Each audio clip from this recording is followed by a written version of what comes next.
After making my way through Futurama over the past few weeks and reading this novel, I feel like every story should have, if not a character like Zoidberg, then at least a scene where a character acts a bit like Zoidberg.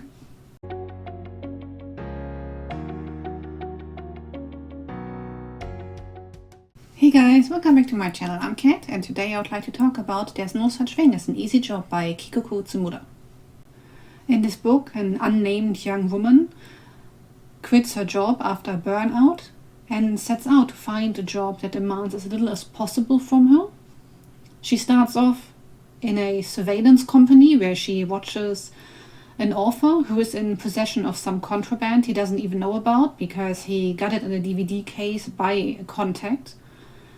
But since he doesn't know it's there and they don't know which one it is, they are observing him for a month straight until they can figure out how to grab this contraband. Anyway, she gets way too involved in this job and after a while moves on to the next short-term job and then the next until she finds what she's actually looking for.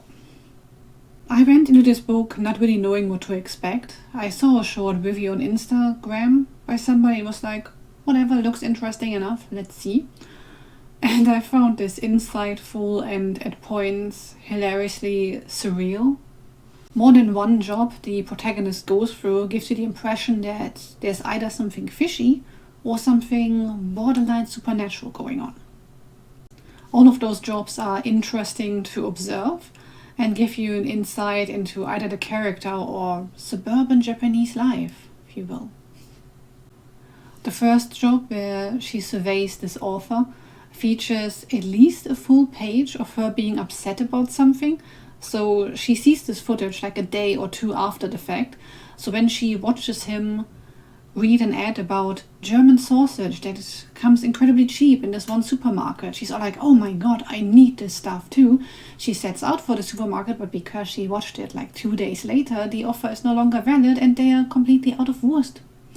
And she's upset about this for like at least a full page. And while it speaks to some issues this character has, it's just funny to read. And eventually the author actually eats the sausage and she's just seething at her surveillance screen, staring at this guy, being mad about the sausage she never got.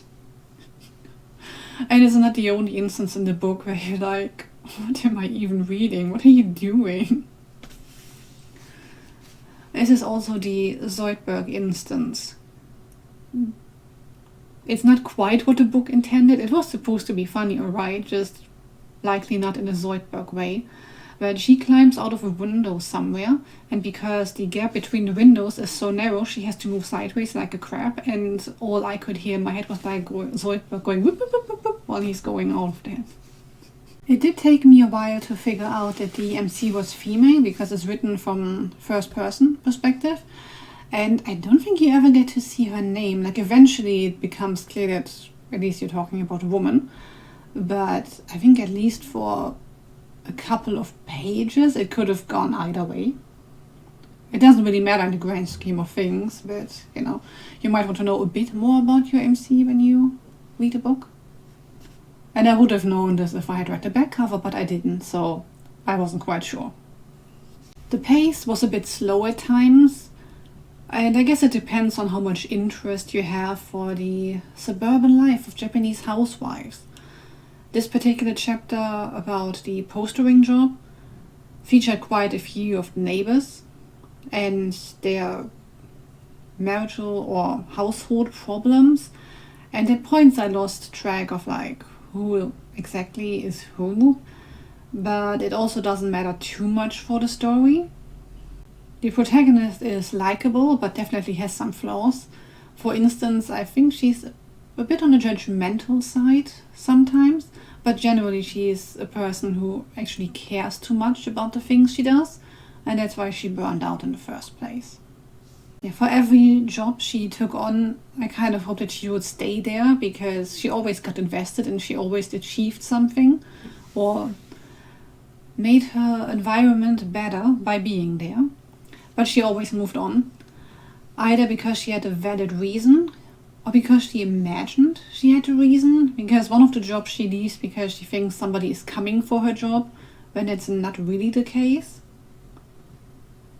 You know, in the end she ends up where she needs to be and to learn what she needs to learn. So overall I found this to be a fascinating read. Maybe a bit slow at times, but overall I enjoyed it a lot and I think it deserves this cat plus a paw.